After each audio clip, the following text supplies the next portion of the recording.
রাতের আধারে বড়ই চুরি করতে বের হয়ে পড়লাম বাচ্চা কাচ্চা নিয়ে। আর আসার সঙ্গে সঙ্গে রোজামুনি একটি বড়ই ছিঁড়ে ফেলেছে। আসসালামু আলাইকুম, কেমন আছেন সবাই? আজকে এসেছি আমার একটা চাচার বাড়িতে বেড়াতে। এসে দেখি গাছ ভর্তি অনেক বড়ই ধরে আছে। গাছটাতে এত বেশি বড়ই ছিল যে গাছটা একদম নিচে হয়ে গেছে বড়ইয়ের ভারে। গাছটা কিন্তু মোটামুটি ভালোই বড় ছিল। রোজামনিও হাত দিয়ে বড়ই ছিঁড়তে পারছে, গাছটা একদম নিচে হয়ে গিয়েছে।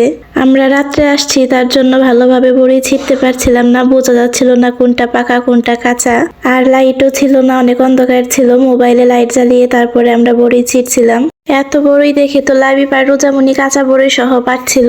আমরা সবাই মিলে বড়ই তুলছিলাম, কেউ আর দাঁড়িয়েছিলাম না, যেহেতু এত বড়ই দেখে আর লোভ সামলানো যাচ্ছিল না। কিছুক্ষণ পরে বড়ই গাছের মালিক এসেছে, এসে আমাদেরকে বড়ই বের করে দিল। এখানে অনেক পাকা পাকা বড়ই ছিল। আমরা সবাই বলছিলাম গুপ্তধন বের করেছে, গুপ্তধন বের করেছে। বড়ই গাছের মালিক গাছের নিচেই বড়ই রেখে দিয়েছে। আমরা তো গাছের নিচ দিয়ে হাঁটছিলাম, এই তো উপরে গাছ আর নিচে এইভাবে রেখে দিয়েছে। সেটাই বলছিলাম যে এগুলো যে আমরা পাড়িয়ে ভর্তা বানাইনি, তাই তো বেশি। অনেক অন্ধকার ছিল, সবাই ওই দিক দিয়ে হাঁটাহাঁটি করছিলাম, কিন্তু আমরা কেউ যে পাড়া দেইনি এটা নিয়ে অনেক হাসাহাসি হচ্ছিল। বাসায় আসার পরে তিতিরের হাতে একটা বড়ই দিয়েছি, সেই বড়ইটাও মুখে দিচ্ছিল আর কেমন করছিল দেখেন। বড়ই ভর্তা করার জন্য আমি রান্নাঘরে চলে এসেছি। আমি আজকে শিলপাটায় ভর্তা করব।